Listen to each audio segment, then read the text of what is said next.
कुछ लड़कियां मुर्तद हो रही हमारे समाज में। हमारी मुस्लिम बच्चियां 2 वजह से मुर्तद होती है हमारे समाज की बेटी, 2 वजह से। एक वजह तो बिल्कुल ओपन है कि हमारी बच्चियां पढ़ने जाती है MBBS कॉलेज में, डिग्री कॉलेज में, वहाँ मखलूत तालीम हासिल करती है। को एजुकेशन सिस्टम जिसको बोलते हैं, मखलूत तालीम। लड़का भी बैठा, लड़की भी है, एक रूम में रह रहे हैं और उन लोगों का लिव इन रिलेशन चालू है।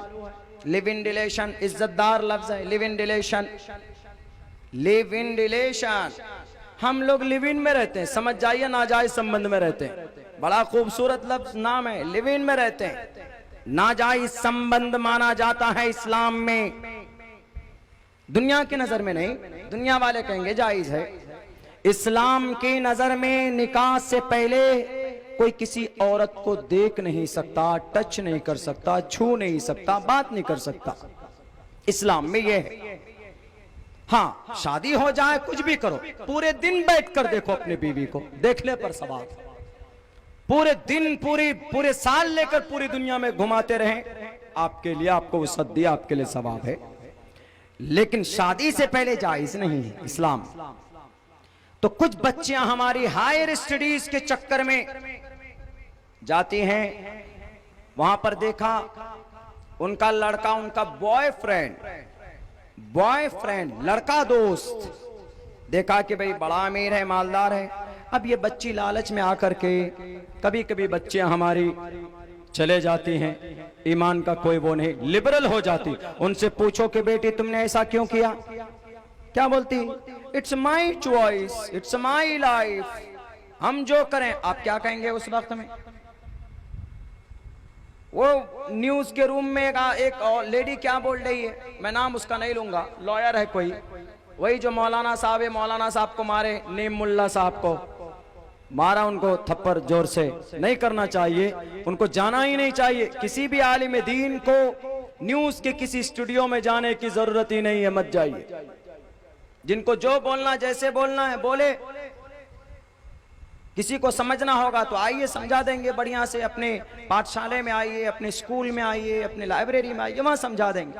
वो क्या बोलती है कि अल्लाह के नबी आए थे वहदानियत के प्रचार के लिए, अल्लाह के नबी आए थे महिला के अधिकार के लिए, अल्लाह के नबी आए थे, बीच में कुछ भी नहीं था, बल्कि अल्लाह कहता है कि मीडिएटर बीच में है ही नहीं। लेकिन आज के जमाने में ये मौलाना लोग मीडिएटर बन गए।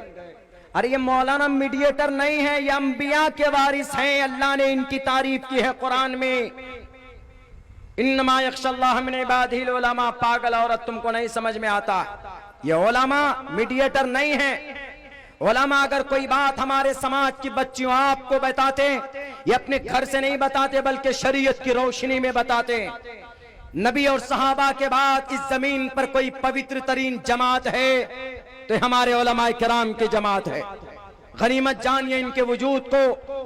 तो क्या बोलते हैं मौलाना, आप क्यों बीच में पढ़ रहे हैं? हमारा ईमान, हम कुछ भी करें, हम बर्थडे मनाए, हम केक डे मनाए, हम जनाब फ्रेंडशिप डे मनाए, हम वैलेंटाइंस डे मनाए, हम रोज डे मनाए, हम चैटिंग डे मनाए, हम डेटिंग डे मनाए, कुछ भी मनाए, तो मौलाना साहब को कहना चाहिए मौत डे भी मना लो एक रोज। अभी नहीं, एक रोज मौत डे भी मनाना पड़ेगा। होता वैसा ही है। तो कुछ बच्चियां अपने आला ख्याल की वजह से ज्यादा लिबरल बन जाती। चलो जी, तुम्हारा अमल तुम्हारे लिए है। लेकिन अब अगर कोई बच्ची मुर्तद होती है तो हमारी बच्चियां बहुत आसान समझती है। एक बात याद रखो मेरे समाज की बच्चियों, मेरे समाज के बहनों, अगर आप ईमान का सौदा कर लेती हैं तो अल्लाह तबारक व तआला फरमाते, या अय्युहल्लज़ीना आमनू मन यर्तद मिनकुम अन दीनिही, अगर कोई अपनी दीन से मुर्तद हो जाता है, फिर जाता है, अपने बॉयफ्रेंड के कार को, उनके बाइक को, उनके शान को, उनकी शौकत को देखकर मुर्तद हो जाता है, फयमुत वहुव काफिरुन, फयमुत, वो उसी हाल में मर जाता है या मर जाती है, वहुव काफिरुन, तो वह काफिर। काफिर का मतलब हिंदू नहीं, काफिर का मतलब सनातन धर्मी नहीं। मेरे हिंदू भाइयों, आप ना समझें कि काफिर आपको कह रहा है हिंदू को मुसलमान आप समझ लेते हैं काफिर का मतलब वो मुनकिर है, इनकार करने वाला है अल्लाह के वहदानियत का, कुरान का, ईमान का। फयमुत वहुव काफिरुन, अगर वो उसी हाल में मर जाए तो वह अल्लाह के वहदानियत का, अल्लाह के नबी का, अल्लाह के नबी की रिसालत का काफिर। फउलाइका हबीतत आमालुहुम फिद दुनिया वल आखिरह, उसके सारे अमाल दुनिया और आखिरत में बर्बाद, नहीं जन्नत जा सकती। उनका हश्र वही होगा जो काफिरों का होगा, जो ईश्वर को नहीं मानते हैं, ईश्वर का नास्तिक है। एवं ब्रह्मा द्विशो जही, जो ईश्वर का नास्तिक है वैसे ही अंजाम उनका होगा, मरने के बाद नरक में जाएगा वो।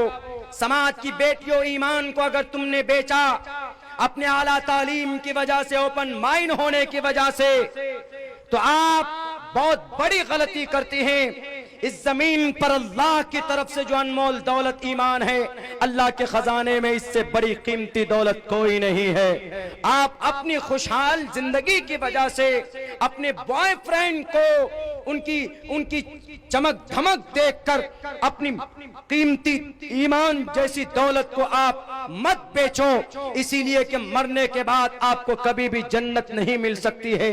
फी नारी जहन्नम खालिदीन फीहा अबदा, हमेशा के लिए आप जहन्नम के अंदर रहेंगे। एक तो वजह यह